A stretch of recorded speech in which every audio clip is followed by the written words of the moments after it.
દીપેશ્વરી જ્યોતિષ ચેનલમાં આપનું હાર્દિક સ્વાગત। આપ અમને નિહાળી રહ્યા છો દીપેશ્વરી જ્યોતિષ ચેનલમાં।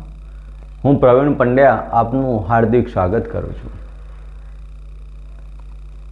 મિત્રો, જ્યોતિષની અંદર આપણે આજે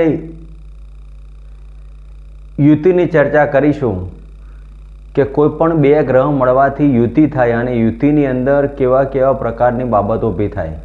તો આપણે આજે વાત કરીશું શનિ ચંદ્રના વિષ યોગની યુતિ, શનિ અને રાહુના શ્રાપિત દોષની યુતિ, શનિ અને સૂર્યનો યુતિ। આ પ્રમાણે આપણે આ ત્રણ યુતિની આજે વાત કરીશું।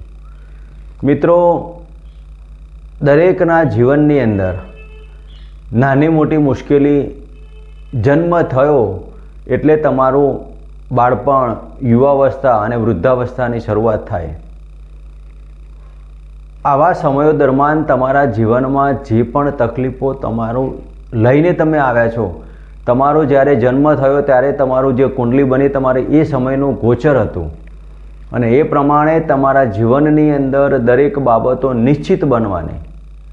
પણ જ્યારે તમે જ્યોતિષ વિજ્ઞાનની અંદર બાબતોની વાત કરો તો તમારા ગ્રહ આધારિત તમારી જે પીડાઓ હોય અને એ પીડાઓથી નાના મોટા ઉપાયો, પૂજા પાઠ, દાન પુણ્ય કરવાથી તમે આમાંથી ચોક્કસ બહાર નીકળી અને તમારા દરેક કાર્યોમાં સુખ શાંતિ અને સમૃદ્ધિ મેળવી શકો છો।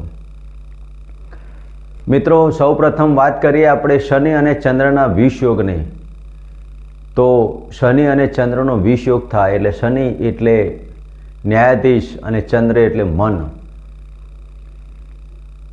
દરેકના જીવનની અંદર ગમે તે સ્થાન ઉપર પડેલી આ યુતિ હોય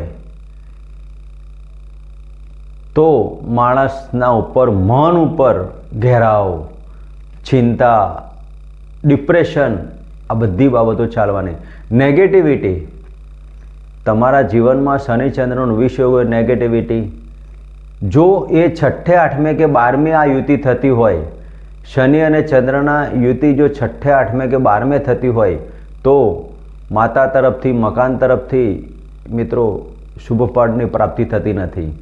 માતાનો નાની ઉંમરે વિયોગ જોવો પડે છે અથવા તો માતાથી દૂર જવું પડે છે અથવા તો માતા આપણા જીવનમાં આપણને પૂર્ણ સુખની પ્રાપ્તિ આપી શકતી નથી। મિત્રો, ભાવની બાબતો કરીએ, કારકની બાબતો કરીએ તો ચંદ્ર માતાના કારક, ચંદ્ર મનના કારક, ચંદ્ર આપણા શરીરની અંદર બ્લડ, વાયરલ ઇન્ફેક્શનના કારક। આ બધી બાબતોની જ્યારે આપણે વાત કરતા હોય તો મિત્રો, ચંદ્ર અને શનિનું જ્યારે વિષ યોગ થાય, વિષ એટલે ઝેર, તો શનિદેવનું કાર્ય ન્યાય આપવાનું છે અને ચંદ્રનું કાર્ય મન ઉપર છે। તો મન ઉપર જ્યારે શનિદેવનું ગ્રહણ થાય તો માણસના અંદર નેગેટિવિટી, થિંકિંગ કાર્ય તમારું બદલાઈ જાય। તો આવા સમયની અંદર જે કોઈ જાતકોના જન્મ કુંડલીની અંદર જો શનિ અને ચંદ્રનો વિષ યોગની યુતિ પડેલી હોય તો તેવા જાતકોએ શિવજીની આરાધના અતિ વિશેષ કાર્ય કરે છે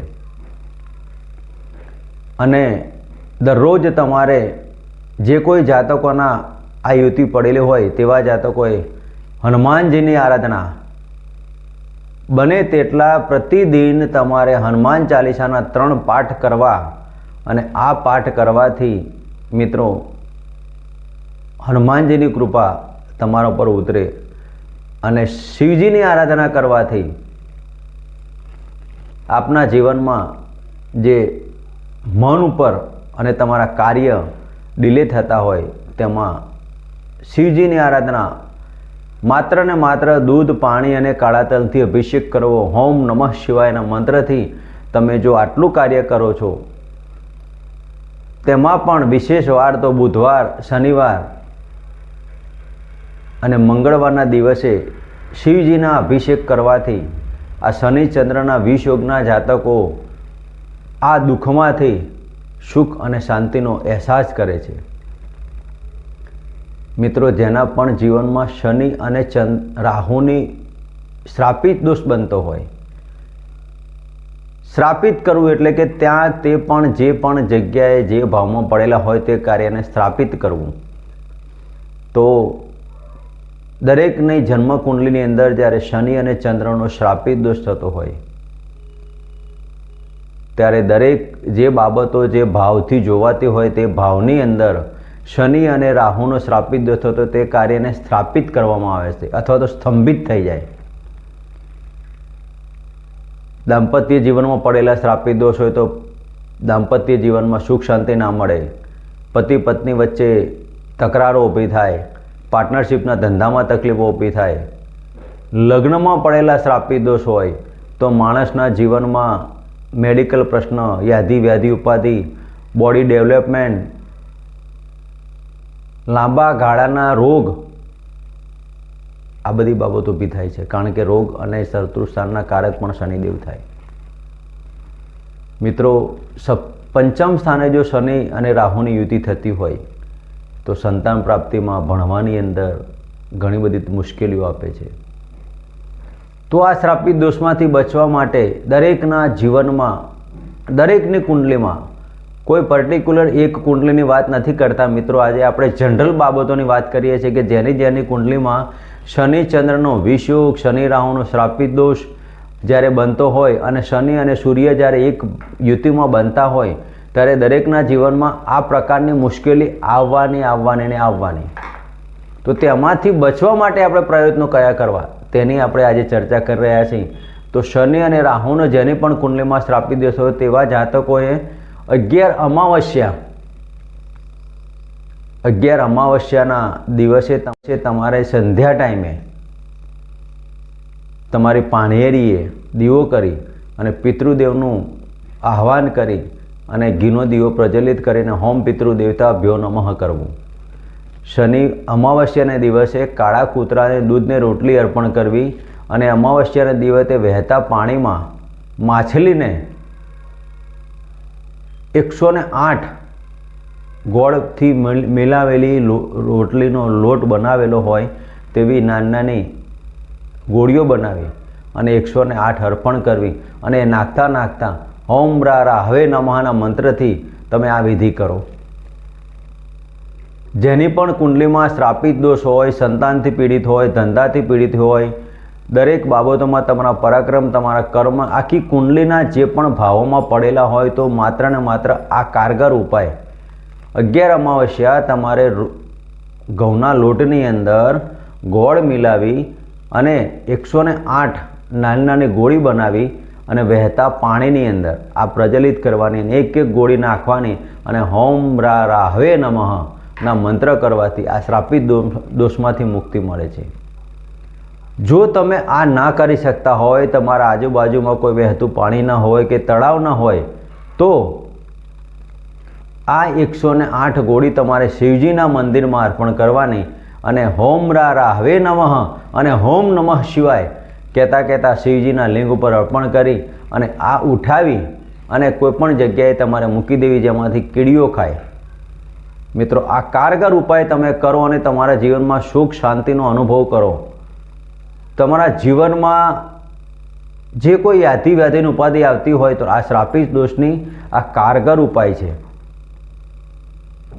તમે એકવાર કરી જુઓ મિત્રો, તમારે 100% આમાંથી પરિણામ પ્રાપ્ત થશે.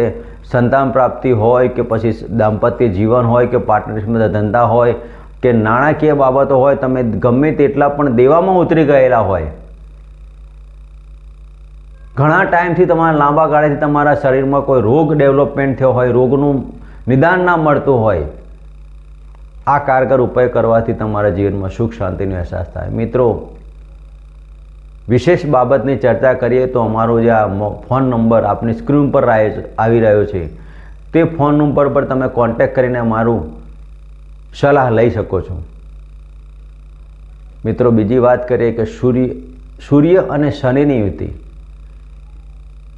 સૂર્ય એટલે પિતા, સૂર્ય એટલે રોગ પ્રતિકારક શક્તિ અને શનિદેવ એટલે ન્યાયાધીશ. સૂર્ય શનિ એટલે પિતા પુત્રની બાબતો જોવામાં આવે છે. જેની પણ કુંડલીમાં સૂર્ય શનિ ભેગા હોય તેને સરકારી કાર્યમાં વિઘ્ન આવે, પિતા પુત્રની બાબતોમાં એકબીજાના વિચારોમાં એકાગ્રતા ન આવે, અથવા તો પિતાથી દૂર જવું પડે, ફોરેન જવું પડે, અથવા તો પિતા સાથે રહેવાની બાબતો પણ ઉપસ્થિત થાય, અથવા નાની ઉંમરે પિતાનું દેહાંત થાય અને પિતાનું પૂર્ણ જીવનમાં સુખ પ્રાપ્તિ થતી નથી. તો જેની પણ જન્મકુંડલીમાં સૂર્ય શનિની યુતિ હોય, સરકારી ક્ષેત્રમાં જોડાયેલા હોય, સરકારી નોકરી કરતા હોય, તો ઉપલા અધિકારીઓ તરફથી પણ તમને વાદ વિવાદ અને અપમાનિત થવાના યોગો બને છે. આવી યુતિ જો તમારા 6ઠે 8મે કે 12મે હોય તો સરકાર તરફથી તમને કંઈક નાની મોટી સજા પાત્રની બાબતો પણ બની શકે છે. મિત્રો, આવી યુતિ જો તમારા 4થા સ્થાનમાં હોય તો હૃદયની બાબતો, બાયપાસ કરવું, સર્જરી કરવી, આવી બધી બાબતો ઊભી થાય છે. આના માટે આપણે શું કરવું? તો જેની પણ કુંડલીમાં શનિ અને સૂર્યની યુતિ બનતી હોય તેવા જાતકોએ ગાયત્રી મંત્રની એક માળા રોજ કરવી. તમારા પૂજા સ્થાનની અંદર કે તમે કોઈ પણ નજીકના મંદિરમાં હોય કે ગાયત્રી મંદિર હોય તો અતિ વિશેષ, ત્યાં તમારે બેસી અને એક માળા કરવી ગાયત્રી મંત્રની. રોજ સવારે બ્રહ્મ મુહૂર્તમાં ઉઠી અને સૂર્યદેવને જળ અર્પણ કરવું અને હોમ બ્રીમ આદિત્યાય નમઃ કર્યા પછી 11 વખત ગાયત્રી મંત્ર બોલવા. જો પિતા જીવિત હોય તો પિતાના ચરણ સ્પર્શ કરવા અને પિતાની આજ્ઞાનું પાલન કરવું. દર શનિવારના દિવસે કોઈ પણ હનુમાનજીના મંદિરે જઈ અને 3 વખત હનુમાન ચાલીસાના પાઠ કરી અને 3 પ્રદક્ષિણા કરવી. પ્રદક્ષિણા કર્યા પછી બહાર આવી અને કોઈ પણ ભિક્ષુક હોય કે ભિખારી હોય તેને અડદની બનાવેલી રોટલી કે અડદનું બનાવેલું વડું શનિવારના દિવસે દાન, અથવા તો અડદની કોઈ પણ બનાવેલી વસ્તુ, જલેબી હોય, પાપડ હોય, કોઈ પણ વસ્તુ હોય તો આ ભિક્ષુકોને દાન આપવું. આ કરવાથી તમારા જીવનમાં દરેક બાબતોમાં સુખ શાંતિ અને સમૃદ્ધિ થાય. મિત્રો, આજે આપણે જે વાત કરી તે શનિ ચંદ્રનો વિષયોગ, શનિ રાહુનો શ્રાપિત દોષ અને શનિ સૂર્યની યુતિની અંદર નાની મોટી દરેકના જીવનમાં તકલીફો પડે છે તેની આપણે વાત કરી. હવે આ અમારી ચેનલને લાઈક કરો, સબસ્ક્રાઈબ કરો અને શેર કરો. મિત્રો, દીપેશ્વરી જ્યોતિષમાં આપનું હાર્દિક સ્વાગત. ફરી મળીશું નવા વિડીયો સાથે, નવી રેમેડી સાથે અને નવા કાર્યો સાથે આપણે ફરી મળીશું. મિત્રો, ત્યાં સુધી આપ અમને વિરામ આપો. જય શ્રી કૃષ્ણ, જય